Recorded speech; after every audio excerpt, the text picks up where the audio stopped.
Өріс теориясы деп аталатын курс осы семестр толық қамтылады. Қазір соның бірінші дәрісі. Ең бірінші ресурс көздерімен тоқталып өтейін, қандай қосымша ресурс көздерін пайдалануға болады. Бірінші математическая теория поля.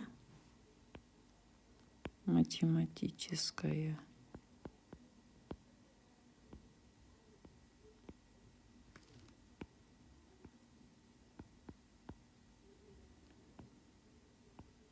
поля. Авторы профессор Павлов Александр Максимович, Яламов Яковлевич. Екінші математикалық физика курсы.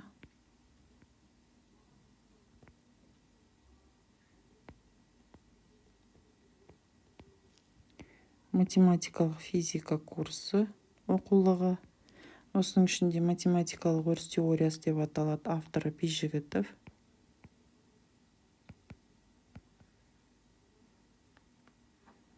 Инициалы М ғой деймін. Үшінші теория поля.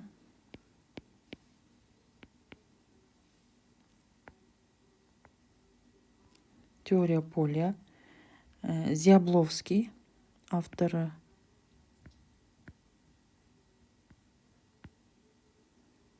Зябловский Андрей Алексеевич. Төртінші теория поля. Теория поля. Андрианов Сергей.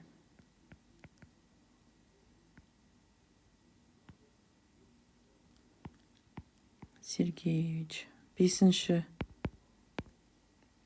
теория поля.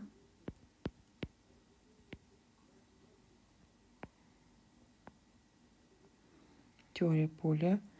Мусаев.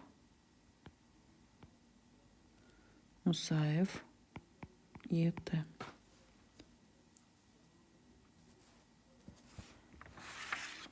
Кіріспе сөзден бастайын. Жалпы өріс теориясының өріс теориясы жалпы өріс туралы айтатын болсақ, өріс бұл кеңістіктің кез келген нүктесінде өзінің маңайындағы құбылысты сипаттайды.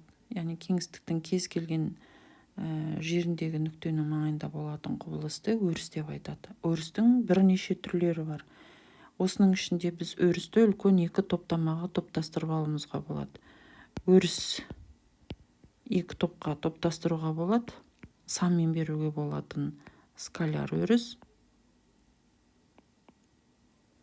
Саны бар және бағыты бар беруге болатын векторлық өріс.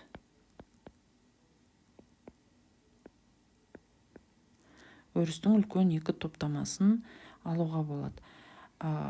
Жалпы бұл курста біз бірінші айтуымызға болатын бір қатар шектеулер арқылы жүргізуге болатын классикалық механикадағы Ньютон механикасы деп аталатын бөлімде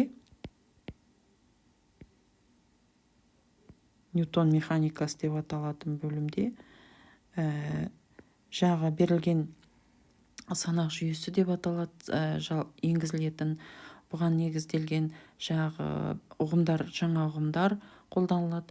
Бұл бірінші айтатын Ньютон механикасына қатысты Ньютонның үш заңы негізінде түсіндірілетін өріске қатысты айтуға болады. Бұл классикалық өріс деп түсіндіріледі. Жалпы классикалық механикада санақ жүйесі енгізіледі. Ең бірінші ұғымда санақ жүйесі. Санақ жүйесі бұл санақ координаты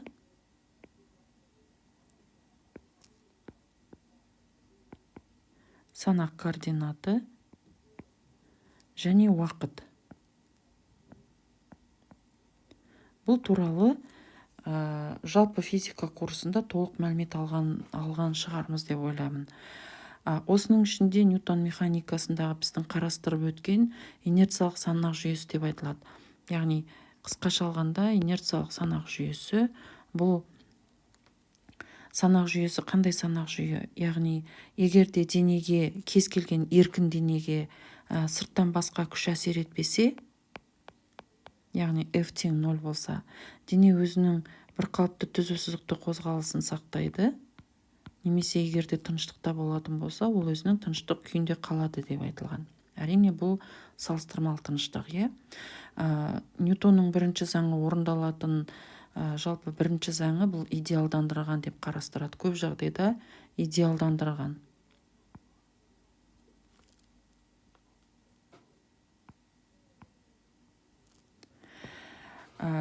Екінші енгізілетін бұл белгілі жағдайда Галилей салыстырмалылық принципі деп айтуға болады, немесе Галилей салыстырмалылық қағидасы. Бұл барлық инерциялық санақ жүйесінде барлық физикалық заңдылықтар бірдей жүреді екен. Яғни жазып қойсақ болады, барлық қарастырылатын санақ жүйесінде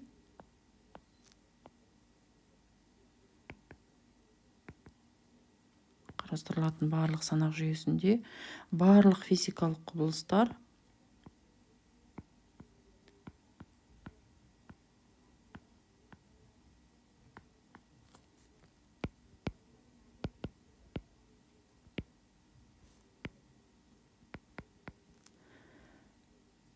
бірдей жүреді екен.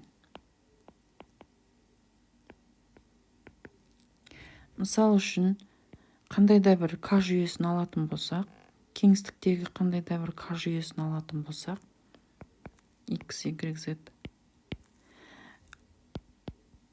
Және екінші бір жүйе К' жүйесі алынсын.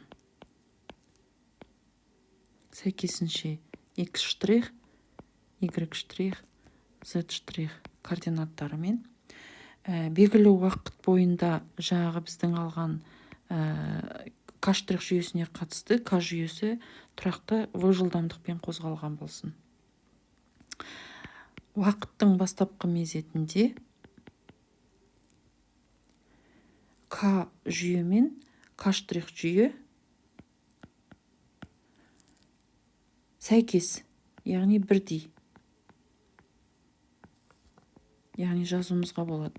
К' жүйесі мен К жүйесі сәйкес бірдей. Егер де Ньютонның бірінші заңын осы сәйкес жүйеде қарастыратын болсақ, бұл жерде яғни X2 нүкте деп алайық. X2 нүкте, біз білеміз оны жалпы физика курсында. X2 нүкте дегеніміз берілген қозғалыс теңдеуінен 2 туынды деген сөз.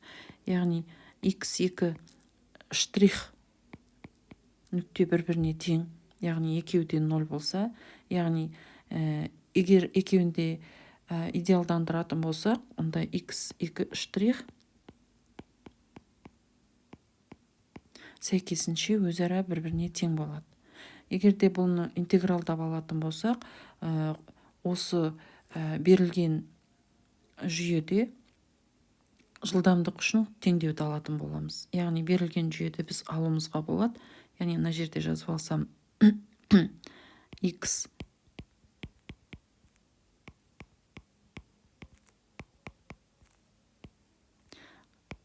интегралдаған кезде жылдамдық үшін теңдеуді алуымызға болады. Яғни бір интегралдаған кезде ол X1 нүкте, оны жазуыма болады. X1 нүкте қосылған қандай да бір тұрақты V. Екінші жағдайда X1 нүкте штрих, бұл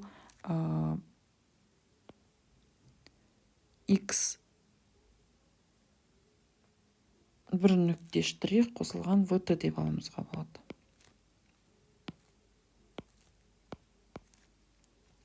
Штрих. Жылдамдық үшін теңдеуді алатын болсақ, мынадай түрде, қозғалыс үшін теңдеуді алатын болсақ, мынадай түрде жазылады. Яғни бұл Галилей түрлендірілуі деп аталады. Галилей түрлендіруі. галлий түрлендіруі.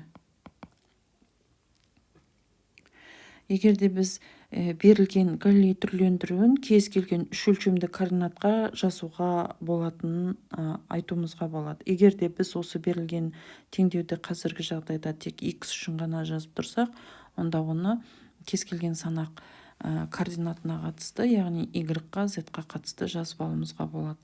Галлий салыстырмалық принципінің негізгі қағидасы, яғни үш өлшемді жағдайда қалай қолданылады, яғни үш өлшемді координаттар үшін қалай қолданылады, яғни x, y, z үшін осы жаңағы теңдеу негізінде жазылады екен. Егерде біз оны кеңістіктің кез келген нүктесінің орнын радиус вектор арқылы көрсететін болсақ, яғни радиус вектор уақытқа қатысты біз білеміз алынатынын, яғни x, y векторы, y, g векторы, z, k векторы түрінде бірлік векторлар арқылы анықталатынын әбден білеміз жалпы физика курсында. Осыны негізге ала отырып жазатын болсақ, галлий салыстырмалық қағидасы үш өлшемді жағдайда мынадай түрде жазылады екен. Яғни r1 нүкте, бұл r1 нүкте штрих қосылған v. Бұл жерде айта кететін жағдай, яғни штрих деген ол туынды емес, ол белгілену, яғни штрих деген жаңағы k штрих координатындағы нүктенің орнын көрсететін радиус вектор. Ал r дегеніміз бұл k координатындағы нүктенің орнын көрсететін вектор, радиус вектор. Егерде галлий салыстырмалық қағидасына сүйеніп жазатын болсақ, онда осы галлий салыстырмалық қағидасының немесе принципінің қолданысын көрсетуімізге болады. Яғни галлий салыстырмалық принципі немесе қағидасы үшін қалай жазылады. Бірінші жағдайда, егерде x штрих 0 болса, немесе жазуымызға болады r штрих деп, r штрих тең 0. Бұл дегеніміз нүктенің орнын көрсететін координаты немесе радиус векторы. Егерде Ньютонның екінші заңын осы галлий салыстырмалық принципі негізінде қолданып жазатын болсақ,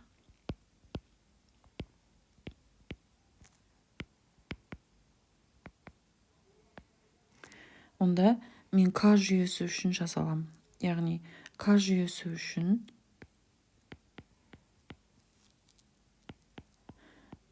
mx2 нүкте du dx деп жазам. Мұндағы u дегеніміз потенциал.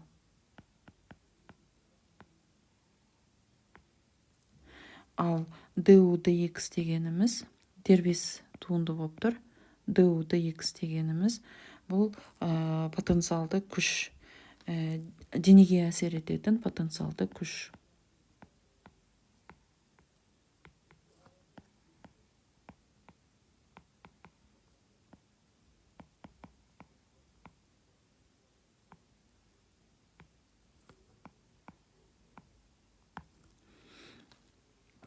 Егерде біз осы берілген Ньютонның екінші заңын инварианттық бойынша жазатын болсақ, үдеулер жағдайында x2 нүкте, бұл x2 нүкте штрихқа тең болады. Қалған айнымалыларда тура осындай. Яғни егерде біз осыны берілген инварианттық жағдайда қолданып жазатын болсақ, dx штрих үшін жазуымызға болады. Бұдан шығады жағдай mx2 нүкте штрих бұл минус du dx штрих түрінде жазылады. Қалған айнымалында осындай жағдайда жазатын болсақ, барлық санақ жүйесінде, яғни уақытқа қатысты алатын болсақ, яғни жазуда t тең t штрихқа, яғни уақыт абсолютті барлық санақ жүйесінде бірдей жүргізіледі екен.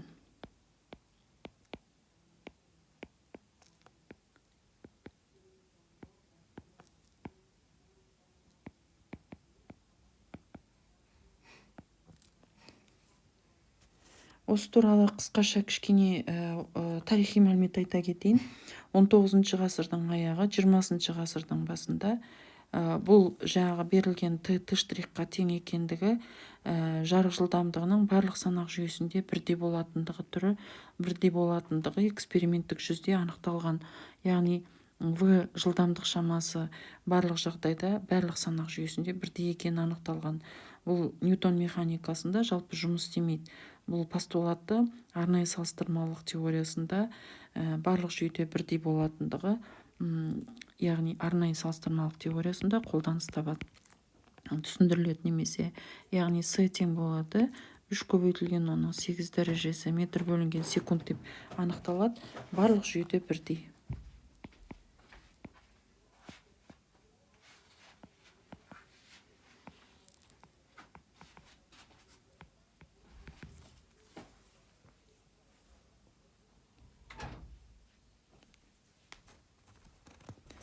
Келесі қарастырылатын арнайы салыстырмалық теориясының постулаттары. Лоренц түрлендіруі. Екінші сұрақ. Арнайы салыстырмалық теориясының постулаттары.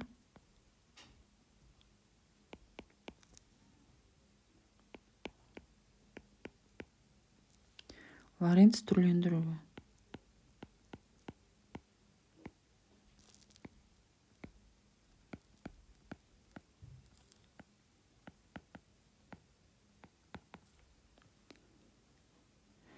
Бұл жаңа жоғарыда айтып өткеніміздей, с шамасы жарық жылдамдығы тұрақты барлық санақ жүйесінде 3 көбейтілген 8 дәрежесі метр бөлінген секунд болатыны эксперимент жүзінде анықталған. Яғни барлық физикалық заңдылықтар санақ жүйесінде бірдей болса, бұл Эйнштейн салыстырмалылық жүйесі, яғни салыстырмалылық принципінің негізінде түсіндірілген. Яғни бірінші А жағдай деп айтамыз ба? Барлық физикалық заңдылықтар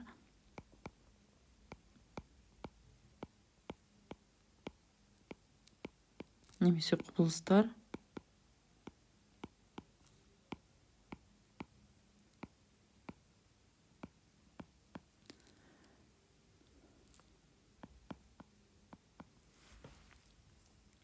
санақ жүйесінің барлығында бірдей.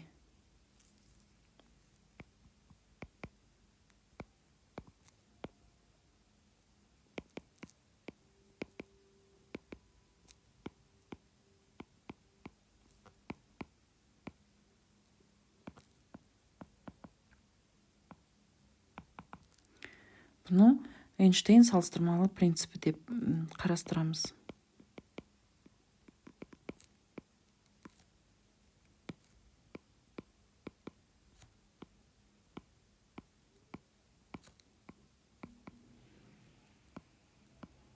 Эйнштейн салыстырмалылық принципі.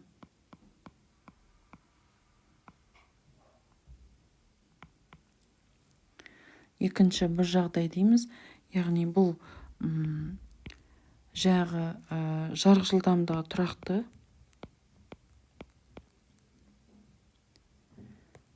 Барлық инерциялық санақ жүйесінде бірдей.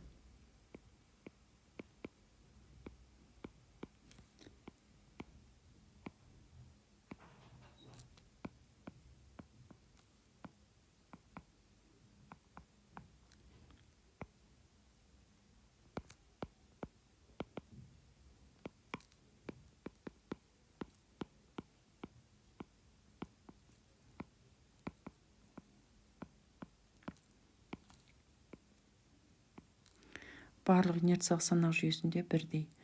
Арнайы салыстырмалық теориясының тағы да бір постулаты бұл кеңістік, жалпы кеңістік біртекті, жалпы кеңістік пен уақытқа қатысты айтылатын мәселе, яғни біртекті кеңістік және уақыт деп айтуға болады. Кеңістік және уақыт. Кеңістік және уақытқа қатысты айтатын болсақ, бұл жағы кеңістік біртекті деп аламыз.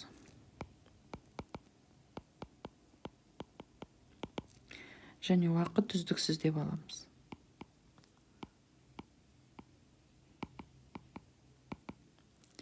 Екеуіне қатысты айтатын болсақ, яғни біртекті әрі үздіксіз.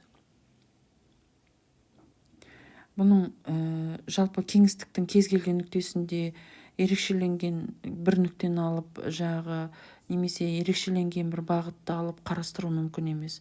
Сондықтан кеңістік біртекті болатын болса, онда ерекшеленген нүкте немесе ерекшеленген бағыт жоқ. Жазуымызға болады.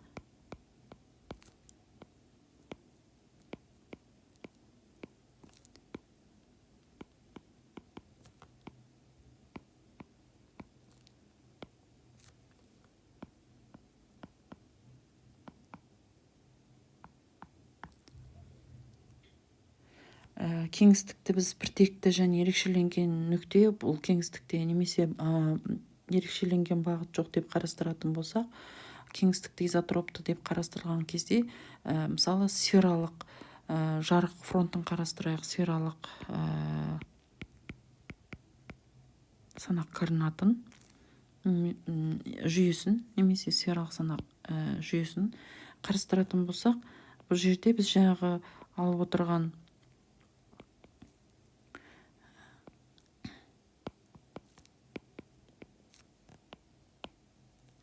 К координаты және К штрих координатын алатын болсақ, К жүйесі және К штрих жүйесін алатын болсақ,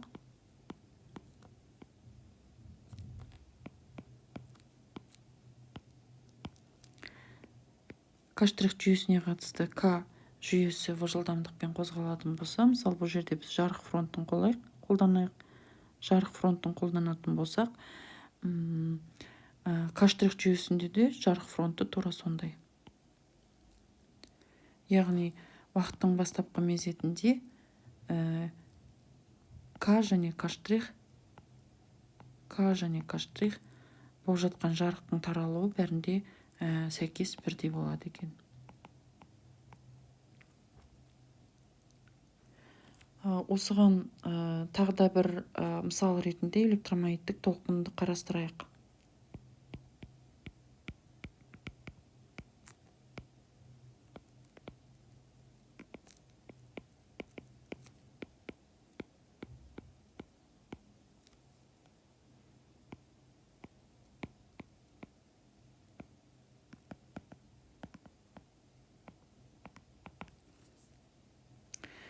Электромагниттік толқынды қарастырсақ, К жүйесі мен К штрих жүйесіне сәйкес біз жаңа санақ координаттарын қалай жаза аламыз, яғни орнын қалай жаза аламыз. К жүйесіне қатысты алатын болсақ, яғни x квадрат, y квадрат сфера үшін z квадрат минус c квадрат d квадрат. К штрих жүйесі үшін x штрих квадрат, y штрих квадрат, z штрих квадрат, c квадрат, d штрих квадрат. Эйнштейн бойынша x және x штрих бағыттас қарап отырсақ, екеуі бір бағытта. Яғни x және x штрих бағыттас дегенді мынадай түрде көрсетейік.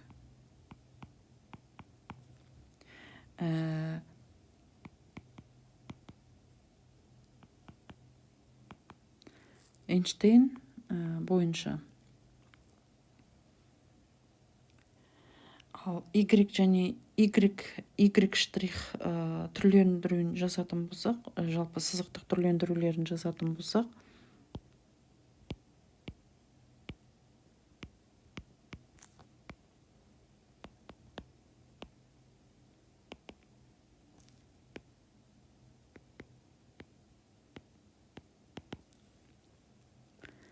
y штрихқа, z штрихқа берілген бұл Эйнштейн бойынша қандай да бір белгісіз тұрақты енгіземіз, және белгісіз тұрақты енгізіп, біз сәйкесінше уақытты және координаттың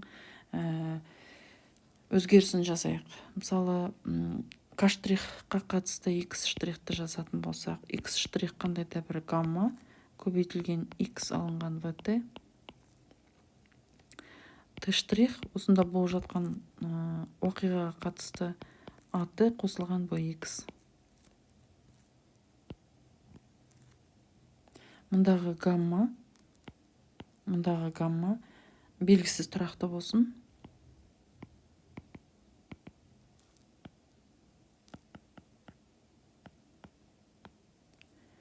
А және Б бұл да белгісіз тұрақты. Осыларды анықтау керек. Жалпы уақыттың бастапқы мезетінде т тең 0 болған кезде санақ басы сәйкес болады. Яғни мына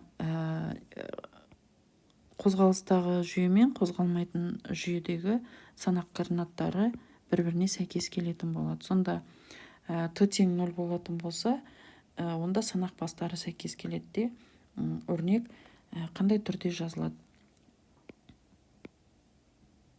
Екі жүйеде де К және К штрихта санақ жүйесі, санақ басы деп айтуға болады. Санақ бастары сәйкес.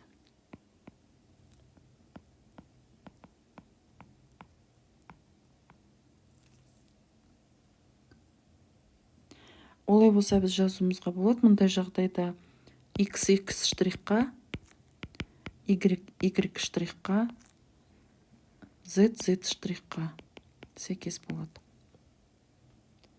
Мұндай жағдайда өрнек қысқарады. Жаңағы біздің берілген өрнегіміз қысқарады. К жүйесі мен К штрих жүйесіне сәйкес алған.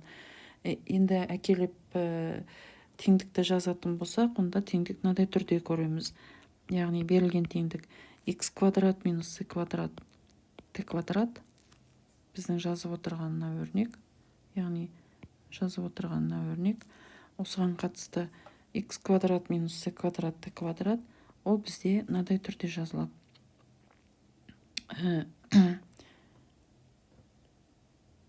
X штрих квадрат, c квадрат, t штрих квадрат. Енді осы берілген өрнектегі алдындағы жазып алған мынаны бірінші өрнек деп алсақ, берілген К және К штрихқа сәйкес мынаны бірінші өрнек деп алсақ, қазір мен оны басқаша нумерациялайын, көзге жақсы көріну үшін. Бірінші деп алсақ, мына берілген теңдеуді екінші теңдеу деп алсақ, берілген өрнектерді қолданған кезде осы номерге сілтеме жасаймыз. Яғни сол үшін жаңа берілген жүйеде теңдеу жүйесін номерлеп алайық. Яғни x квадрат минус c квадрат t квадрат, x штрих квадрат, c квадрат, t штрих квадрат. Осы өрнегін жағы берілген өрнектен алып, екінші өрнектен алып, бірінші өрнекке қоятын болсақ, теңдік мынадай түрде болады. Яғни x квадрат минус c квадрат t квадрат тең болады гамма x алынған vt квадрат. X штрих дегеніміз жағы x алынған vt, екінші өрнектен көріп отырғанымыздай, екінші жүйеден көріп отырғанымыздай, t штрих дегеніміз c квадрат, at қосылған bx квадрат. Осыны апарып x штрих пен t штрихті апарып орнына қойдық. Енді ары қарай математикалық түрлендіру жасаймыз. Ары қарай осы соңғы өрнекті математикалық түрлендіру жасайтын болсақ, теңдік мынадай түрде болады. Яғни x квадрат минус c квадрат t квадрат тең болады гамма x алынған, мен қайта жазбай қойын. Яғни бұлай қолданып жазайық. Мынадан ары қарай пайдаланып жаза берейік. Тең болады x квадрат жақша ішінде гамма квадрат алынған c квадрат v квадрат алынған c квадрат t квадрат жақша ішінде a квадрат минус гамма квадрат v квадрат с квадрат қосылған 2x-ті жақшаны ашамыз өрнектерде және квадрат мүшелерді жіктейміз. Минус гамма квадрат v алынған с квадрат көбейтілген a көбейтілген b.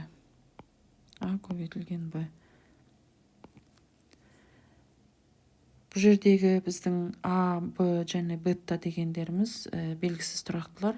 Енді бізге керегі a, b, гамма белгісіз тұрақтыларды қанағаттандыратын шарттарды топтастырайық. Яғни алдында айтып өткеніміздей a, b және гамма белгісіз тұрақты.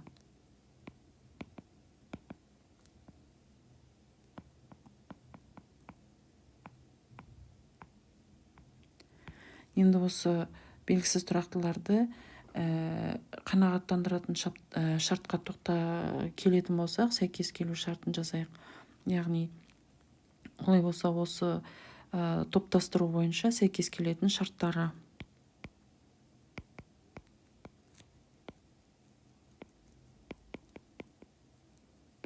Сәйкес шарттар қандай? Яғни бірінші шарт. Бұл жерде гамма квадрат минус с квадрат v квадрат бірге тең. Екінші a квадрат минус гамма квадрат v квадрат с квадрат тең бірге. Одан кейін қанағаттандыратын келесі шарт гамма квадрат көбейтілген v қосылған с квадрат a көбейту v тең 0-ге.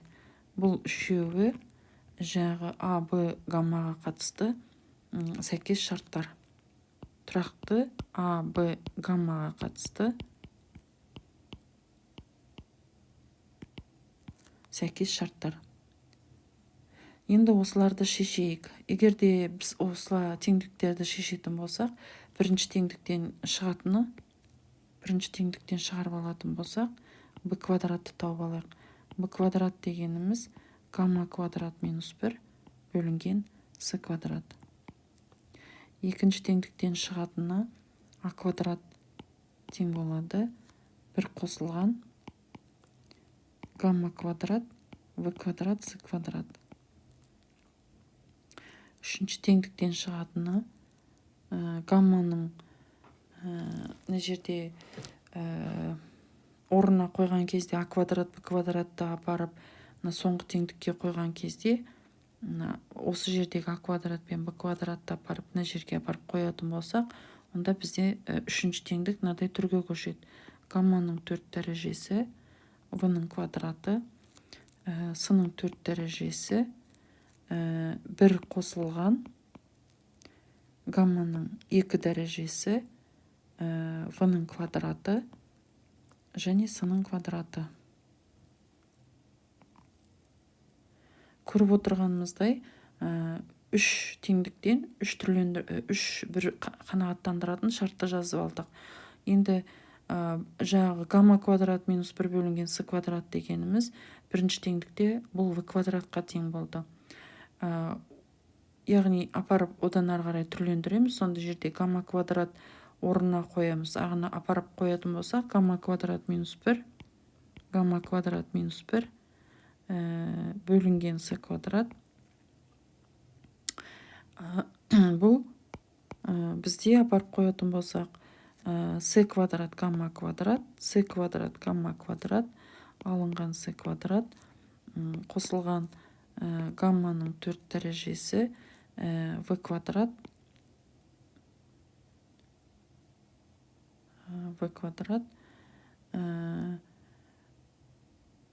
Енді осыдан көріп отырғанымыздай, жаңағы гамманың 4 дәрежесі v квадрат пен гамманың 4 дәрежесі v квадрат бізде өзара жойылып кетеді. Сол кезде біздің алған өрнегіміз бұдан шығады, мынадай түрде болады. Яғни с квадрат гамма квадрат алынған гамма квадрат v квадрат тең болады с квадрат. Осыдан гамма квадратты табамыз. Гамма квадрат тең болады с квадраттан с квадрат минус в квадрат, гамма квадрат, с квадрат пен с квадрат қысқарады. Енді немесе оны біз қысқартып жазатын болсақ, 1 бөлінген 1 минус в квадрат бөлінген с квадрат деп жазуымызға болады. Егер де жылдамдық шамасы аз болатын болса, аз ғана жылдамдық үшін, яғни в жуықтап алғанда 0-ге жуық шамалар үшін уақыттың бастапқы мезетінде к штрихқа сәйкес келеді. Яғни бұл қай жерден көрінеді? Егер де біз гамманы осыдан алатын болсақ, енді түбір астында плюс-минус деген екі бірдей мән шығады. Соның біз қайсысын аламыз? Енді соны таңдап көрейік. Егер де біз уақыттың бастапқы мезетіне т тең 0 деген мәнді қоятын болсақ, гамма үшін алған жағдайда уақыттың бастапқы мезетінде к штрихқа сәйкес келетін болса, яғни плюс таңбасы таңдалып алынады екен. Яғни олай болса, ол 1 бөлінген плюс 1 таңбасы таңдалып алынады. 1 бөлінген 1 минус в бөлінген с-ның квадраты плюс таңбасы таңдалып алынады. Жазып қойсақ болады. Бұл в тең 0 болған кезде, яғни x плюс x штрихқа тең болады. Сол себепті жаңа берілген өрнекте плюс таңбасын таңдап алатын боламыз. Қосып қойсақ болады. Яғни берілген теңдеу, үшінші теңдеу деп номерлейік. Келесі жазба. Енді аға қатысты шығаратын болсақ, аның квадраты 1 плюс гамма квадрат, яғни ол бізде міне жерде тұр. Берілген теңдеуде сәйкесінше шарттарды қойған кезде, сәйкес шарттарды қойған кезде аға қатысты шартта гамма квадрат в квадрат бөлінген с квадрат. В квадрат бөлінген с квадрат. Ол теңдеу міне бізде мына жоғары жақта тұр. Көрсеткеніміздей ары қарай түрлендіріп жазайық. Тең болады 1 плюс гамманың орнына қойып жерсек в квадрат бөлінген с квадрат минус в квадрат тең болады с квадрат минус в квадрат. Бір дегеніміз с квадрат минус в квадрат. С квадрат минус в квадраттан в квадрат қосатын болсақ, 2v квадрат өзара қысқарып кетеді де, ол жерде алымында с квадрат қана қалады. Тең болады. Жақшаны ашып, яғни с квадратқа бөліп жазатындай болсақ, онда ол 1 бөлінген минус в бөлінген с-ның квадраты. Енді бұл жерде тағы да таңдаймыз. Бізге қажет, бізде а квадрат болып тұр, яғни бұл 1 бөлінген 1 минус в бөлінген с-ның квадраты болып тұр. Бізге қажет а квадрат емес, яғни түбірден алатын болсақ, плюс-минус таңбасы шығады. Яғни біз оның қайсысын таңдаймыз? Плюсын ба, минусын ба, екеуінде ме? Келесі сұрақ сол болып тұр. Олай болса, біз егер де біз в-ға уақыттың бастапқы мезетінде в-ға 0 беретін болсақ, в-ға 0 берген жағдайда бөлшектің бөлімі 1 болады, яғни таңба плюс а плюс 1-ге тең болады. Яғни бұл жерде а плюс минус а тең плюс минус 1 қайсысын аламыз деген сұрақ қойып, яғни үлкен сұрақ.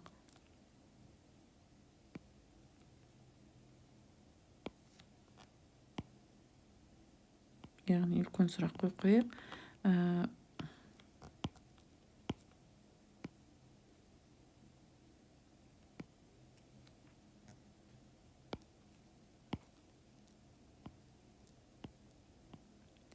Аның плюсын аламыз ба, минусын аламыз ба деген сұрақ тұр. Олай болса, біздің жазатынымыз ендігі соның шешімін алу керек. Яғни в тең 0 дегенді алып осы а шартына қоятын болсақ, а бізде плюс 1-ге тең болады. Яғни а плюс 1-ге тең болады. Олай болса, бұл жерде бастапқы мезетте к штрихқа тең болады. К штрихқа тең болатын болса, онда а үшін плюс таңбасын таңдаймыз. Яғни а дегеніміз плюс 1 бөлінген түбір астында 1 минус в-ның с-ға қатынасының квадраты. Бұл бізде төртінші теңдеу деп алайық. Бұл бізде жаңағы шарттар сәйкес бірінші шарттың ішінде аға қатысты төртінші теңдеу болады. Келесі б-ға қатысты шешетін болсақ, б-ға қатысты берілген теңдеудің алынған өрнек бізде сәйкес шарттың ішінде б-ның квадраты деп тұр. Яғни б-ның квадратына қатысты алған жағдайда берілген теңдеуде в тең болады минус гамма квадрат в бөлінген с квадрат а, немесе гамма в бөлінген с квадрат тең болады минус в бөлінген с-ның квадраты түбір астында 1 минус в бөлінген с-ның квадраты. В 1 бөлінген с-ның квадраты. Яғни берілген өрнектің әрқайсысын а, б, гаммаға қатысты қоятын болсақ, бізде б өрнегі мынандай түрде болды. Енді олай болса, біз осы берілген өрнектерді а, б және гамма белгісіз тұрақтарға қатысты мәндерді қоятын болсақ, яғни а, б, гаммаға қатысты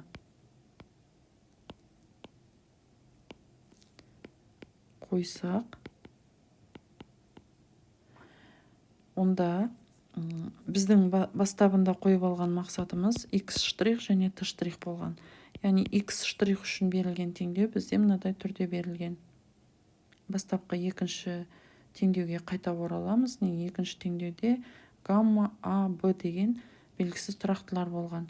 Соған қатысты қоятын болсақ, біздің берілген теңдеуде x штрих неменеге тең болады. Яғни x алынған в t бөлінген түбір астында 1 минус в бөлінген с-ның квадраты.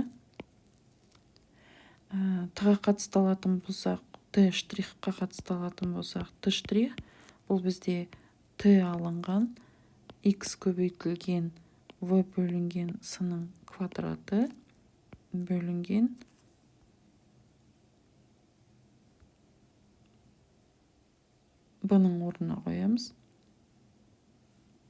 бұның орнына қоямыз. Бөлінген түрдің астында 1 минус в бөлінген с-ның квадраты.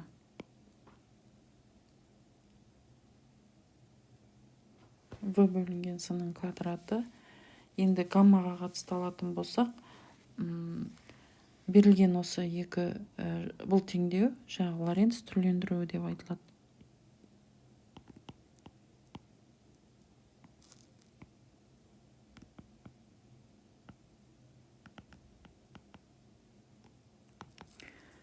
Бастабында біз беріп кеткен Лоренц түрлендіруі электромагниттік толқын үшін жазған кезде белгісіз а, б тұрақтыға қатысты сәйкес шарттар негізінде жаздық. Лоренц түрлендіруі деп айтылады. Енді осы жердегі біздің жаңағы тағы да бір шамаға қатысты айтып кетейік. Оны анықтап алған шамамыз қоса жазып кетейік. Ол 1 бөлінген түбір астында 1 минус в бөлінген с-ның квадраты болды. Осы екі теңдеуде де x штрих, t штрихта да екі теңдеуде де жаңағы берілген 1 минус в бөлінген с-ның квадраты қолданыста болып тұр. Яғни оны біз гамма деп алсақ, осы жердегі белгілеуіміз в бөлінген с қайталанып тұр. Яғни оны бета деп жазып алайық. В бөлінген с.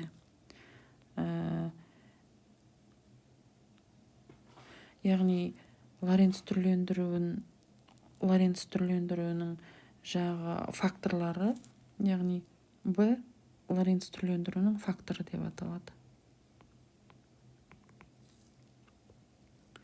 Лоренц түрлендірүүнің факторы бізде жаңағы b тең v бөлінген, бета тең v бөлінген с болса, бұл жерде с дегеніміз жарық жылдамдығы электромагниттік толқынның инварианттығын көрсетеді. Яғни жазып қойсақ болады. Яғни электромагниттік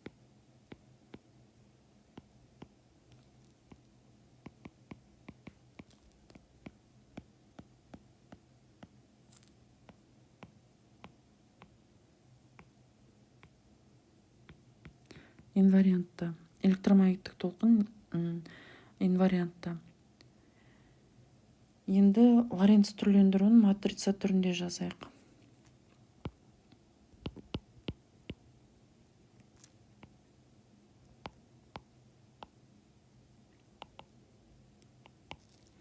Лоренц түрлендіруін матрица түрінде жазайық.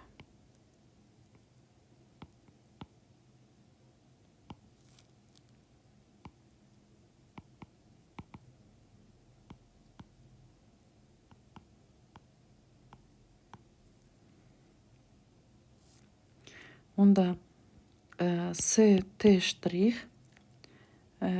X штрих деп алайық. Яғни бұл бізде неге тең болады? Яғни X және X штрих деген сөз ғой. X және X штрих қандай да бір жағы берілген екі матрицаның көбейтіндісі түрінде алсақ.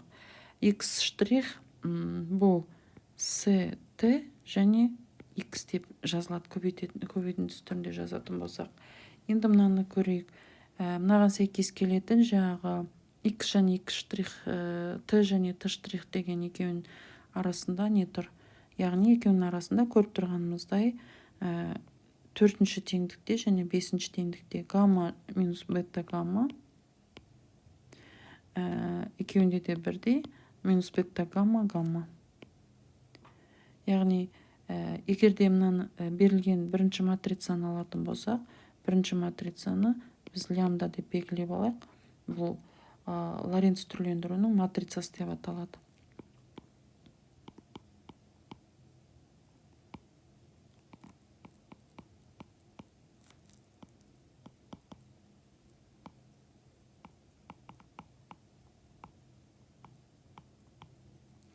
Лоренц түрлендіру матрицасы деп аталады.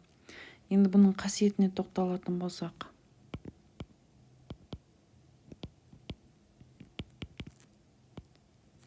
Қасиеті, егер де осы лямбда матрицаны, яғни детерминантын тапса, бірге тең болады екен. Қарап көрейік. Яғни диагональ бойынша гамма гамма квадрат минус бета гамма квадрат минус бета квадрат гамма квадрат. Яғни екеуін алған кезде қосындысы бірге тең болады. Бұны өз беттерімізбен тексеріп көреміз. Осы кері матрицаны қалай құруға болады? Кері матрицаны құруда, яғни жазып қойсақ болады, яғни жақшаның ішінде сұрақ. Осы Лоренц түрлендіруінің матрицасына кері матрица қалай құрылады екен?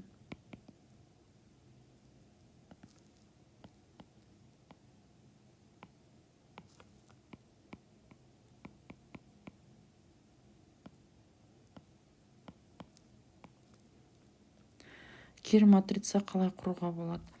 Яғни мені жазуыма болады лямбда минус 1 дәрежесі, екеуін егерде v-ға көбейтетін болсам, яғни берілген теңдеудегі, онда екінші теңдеуді минус v-ға көбейтумен тура келеді.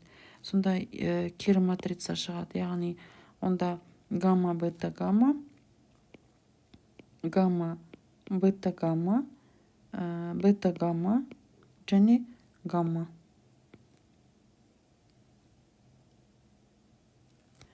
Енді бұл жағы берілген жүйеге қатысты алған кезде төрт өлшемді Лоренц түрлендіруін қалай жазуға болады? Төрт өлшемді Лоренц түрлендіруі жаз қойсақ болады.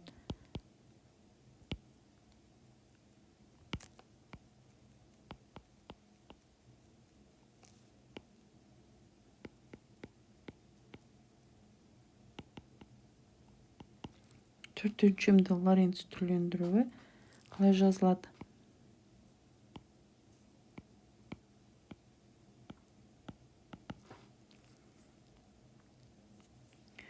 яғни оны жазуымызға болады с т штрих, x штрих, y штрих, z штрих.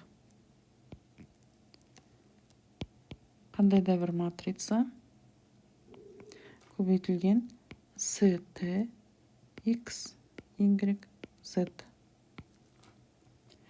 Біздің алдында көріп қолданған әдісті қолданатын болсақ, яғни аналогтық түрде минус бета гамма, минус бета гамма, гамма, x, y, z сәйкесінше 0, 0, 1, 0. Бұның құру кезінде берілген теңдікті қоятын болсақ, коэффициенттері, индекстері мынадай түрде көре аламыз. Бұдан шығатын салдар.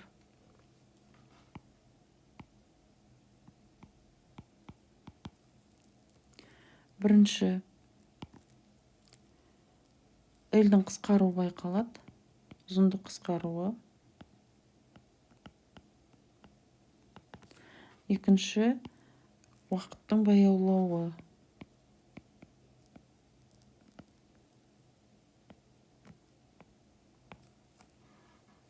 Оны қалай көреміз? Оны қалай көрсетеміз? Яғни, ол үшін біз берілген жағы берілген ұзындық үшін, x үшін және t үшін алынған матрицаны негізге және теңдеуге ала отырып, Лоренц түрлендіруін қолданатын боламыз. Мысалы үшін бірінші жағдайда k t-ға қатысты жүйе берілсін. Яғни k және k штрих t-ға қатысты санақ жүйесі берілсін. Бұл бізде k штрих, бұл бізде k. Яғни k жүйесі қозғалатын жүйе және v тұрақты v жылдамдықпен қозғалады. Тұрақты v жылдамдықпен қозғалатын болады. X штрих.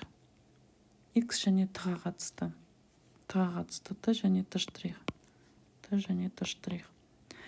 Егер де бізде мынаның ұзындығы берілетін болса, мысалы үшін қандай да бір сызғышты алайық. Сызғыштың ұзындығы шамамен алғанда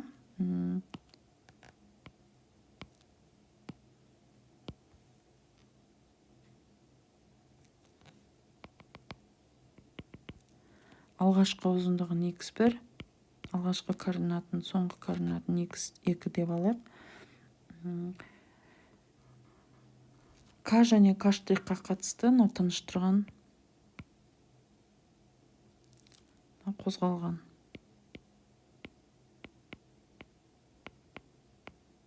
Жүйе. Және К және К штрихқа қатысты алатын болсақ, яғни координаттарын, санақ координатты жүйеге қатысты біз жаза аламыз. СТ және X1. Керіс екінші СТ X2. К штрих жүйеге қатысты алатын болсақ, координаттары СТ 1 штрих, X1 штрих. Так, не жерде СТ штрих, СТ штрих.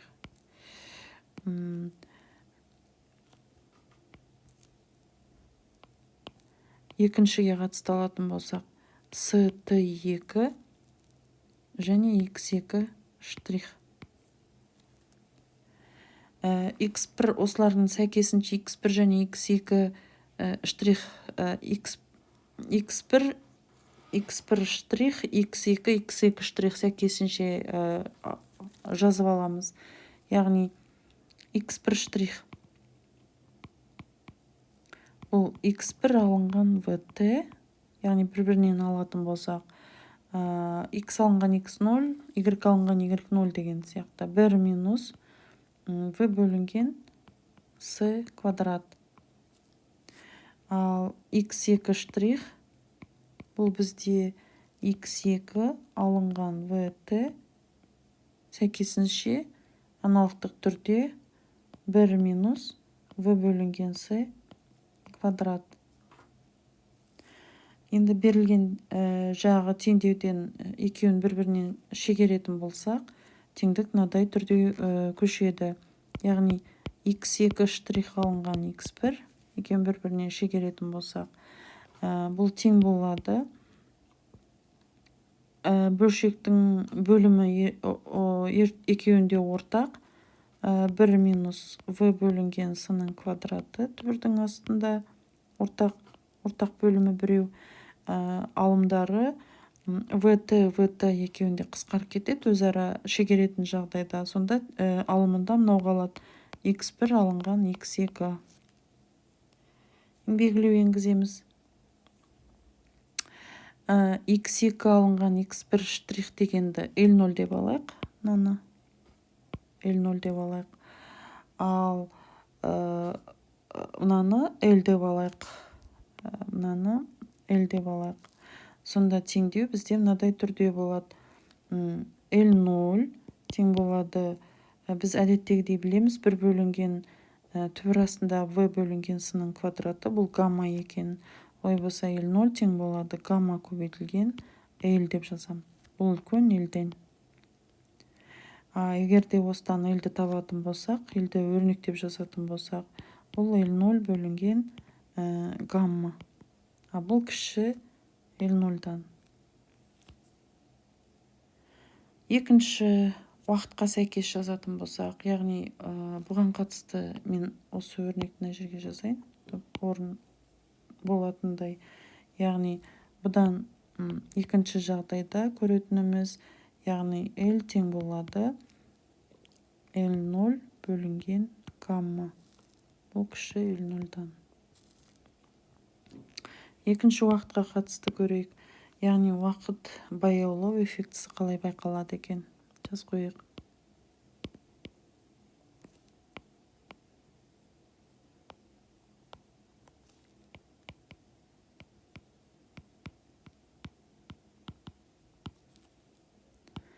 Уақыт баяулау эффектісі қалай байқалады?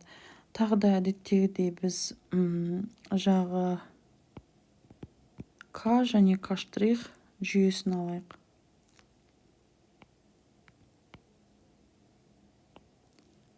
Мына бізде К штрих, мына бізде К.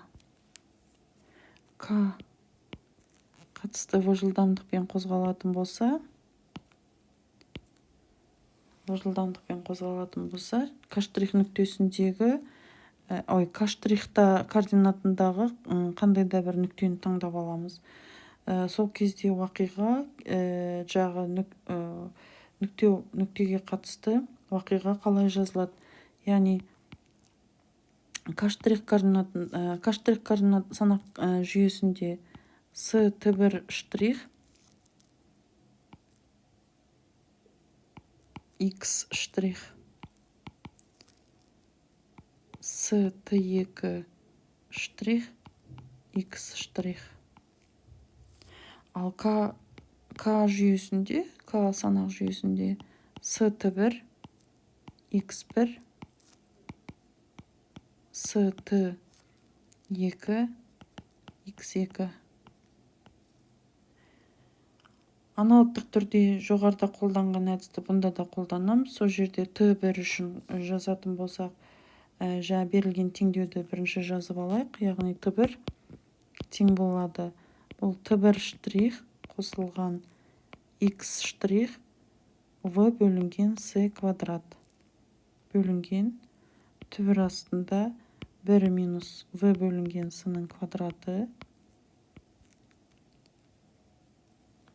Т2-ге қатысты алатын болсақ, Т2-ге қатысты жазсақ, бұл Т2 штрих қосылған X штрих V бөлінген С-ның квадраты.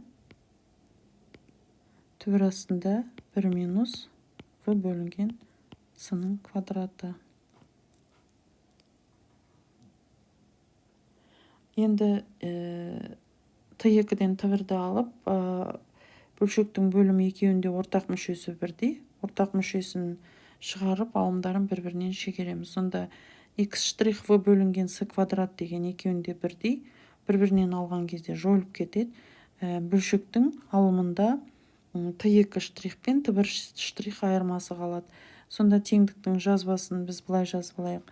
Яғни екі теңдеуді бір-бірінен шегеретін болсақ, t2 алынған t1 тең болады t2 штрих алынған t1 штрих бөлінген t1 астында 1 минус v квадрат бөлінген с квадрат қалады. Белгілеу енгізіп жазатын болсақ, белгілеу бойынша жазатын болсақ, t2 алынған t1 дегенді t деп белгілеп алайық. t2 штрих алынған t1 штрих дегенді тау деп белгілеп алайық. Ал 1 бөлінген v квадрат бөлінген с квадрат дегеніміз гамма, v көбейтілген гамма көбейтілген тау болады. Бұл үлкен таудан.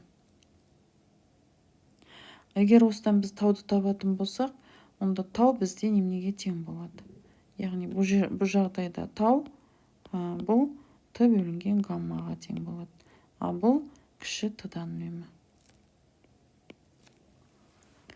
Берілген жағы уақыт баяулау эффектісін алатын болсақ, бұл жердегі тау дегеніміз меншікті уақыт.